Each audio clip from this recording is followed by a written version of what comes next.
Hello, my name is Scott Andrews and my company is Titan Labs. And we're here today to introduce the Clean Cash machine. And we're going to start with a scenario where you're going into your local convenience store and you're buying a bottle of Coke or a bag of chips, and you give the cashier a 20, and he gives you an assortment of fives and ones in return that are kind of crinkled up, maybe a little bit sticky, maybe a little bit moist. And you say to yourself, what could be on those bills? Well, thankfully, somebody has looked, and they're not very clean. They contain significant amounts of E. coli bacteria, Staphylococcus, influenza A, rhinovirus, fecal matter bacteria, lots of bad stuff. And the public health folks say, your bills are always dirty. Just make sure you wash your hands. And we're going to see if we can maybe change that assumption. And so, if you look at for today, the coronavirus is rampaging across our country, and this is how long it can live on paper money. Since they're mostly cotton and linen, they can absorb moisture and be a good home for pathogens like the coronavirus. And then you put them in your pocket, keep them nice and warm at body temperature. Things like copper and cardboard are much more resistant to hosting coronavirus and other pathogens. So here's our solution, the Clean Cash machine. So how does it work? Let's do a little demo video here, and I'm going to narrate this because the sound never works too well. I'll turn it down on the computer. Um, so you, customer coming along, they put the bill in, and the machine turns itself on. The wheels turn on, the lights turn on, the UVC LEDs, and then it pulls it through and out the other side. Now here we're looking at the open cavity, and there it is going through and out the other side. You can see we're getting over 35 millijoules per centimeter squared, which is enough to kill the coronavirus, and that bank LEDs would have been on top. So this is my local grocery store, convenience store, and he let me pretend like I was the cashier, and he's running a bill through for me. This is a scenario where he's buying some cookies, and then he runs the bill through, and it's clean, just as simple as that. That's your clean cash machine out in the wild. So basically, this is how it works. You have a bank of LEDs on either side that put out loads of UVC light, which is a shorter wavelength than what will give you a sunburn. It doesn't make it through the atmosphere typically. We've got greater than 10 millijoules per centimeter squared, and that's according to all the studies that have been published, enough to kill 99.9% coronavirus on surfaces. Now we haven't studied it directly on the with our system, but we're basing it off of studies that have looked at what it takes to kill the coronavirus on surfaces. So that's definitely something we want to do, is confirm that number with real corona on our bills, and some of these other nasty stuff like E. coli. And here's some of the documentation, the reference materials. So what's the value proposition? What are we really selling? So number one, protection to your employees. Number two, and this is the big one, to be able to differentiate yourself from your competitors, be able to put a sticker in this window that says you have clean cash, and have people see that they're putting their bills through, and all the bad stuff is being killed. This allows you to eliminate restrictions on cash. I've friends, a lot of companies used to be cash only because they didn't like paying credit card fees, and now they've gone to somewhat restrictive policies like exact change, or even banning cash in some cases. And of course, you can avoid fees with if you transfer some of your business to cash that used to be credit cards. Cash here to stay. This is showing over 15 years. We lost about 2% per 5 years, 6% over the 15.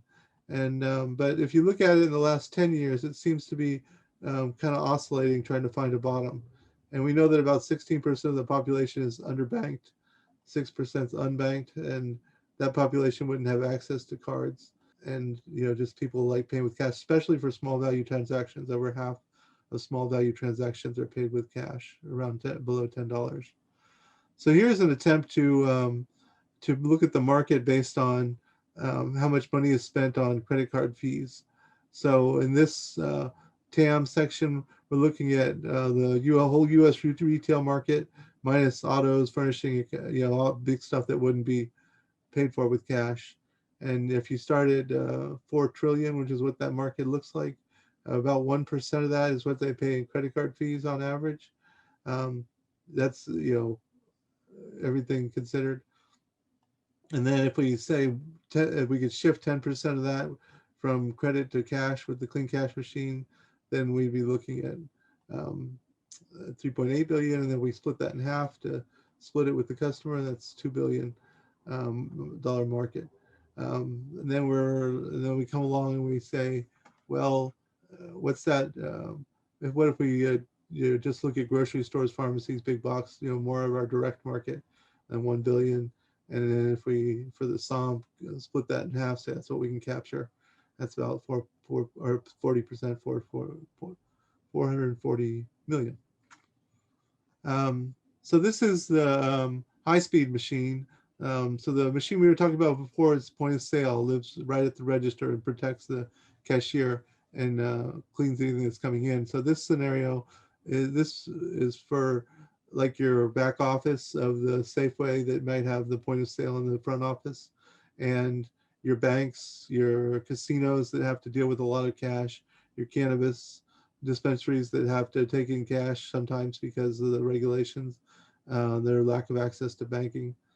This is a look at how many bank branches and credit unions. It gets over 100,000 of those type of institutions that would be good markets for the high speed 200 bill per minute machine.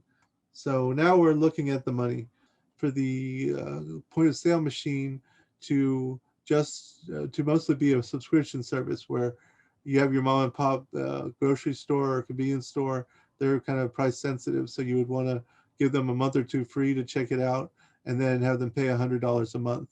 And we take care of maintenance, and we take care of making sure they have a good experience. And we put a sticker in their window that says "Clean Cash" and all that kind of fun stuff. Now for the big machine, the high volume machine, we call high speed machine in this slide. That's more your back office and your like I said, the cannabis dispensaries, and we feel like they have the money and the probably inclination to just buy it outright. So those would be a direct sale for profit, about a 50% profit markup.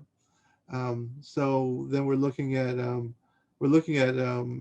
losing money in the first year, um, because we're just getting things built. There's getting the point of sale machine on the market, but it won't have had time to build up the user base and have that all those subscriptions cranking out cash yet. Second year, we're the point of sale machines on the market and starting to build up subscriptions, and then we're getting the high speed machine out there and starting to try to sell that. And then you can see we break even the third year, and then we start to see the subscriptions pay for themselves and pay off the machine and bring in profit. The high speed machine as well. So what are we asking for? So we're looking for 450 in a safe seed round.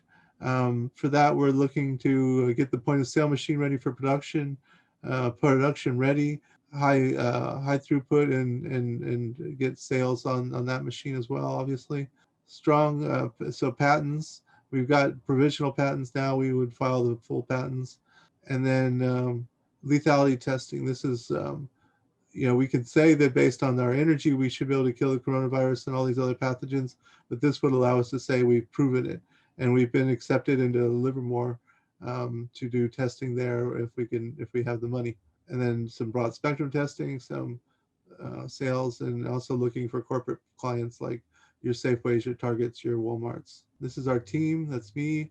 I have 2 patents in my name, and been involved in lots of different creative ventures. I also have a background at Livermore Labs, obviously. And then we have Leslie, who's a banking advisor, financial expert. And then we have my friend Sheldon, who's got some good experience in the cannabis industry and has run an LED company in the past. That's it for now. I hope you enjoyed the presentation and think about the Clean Cash machine.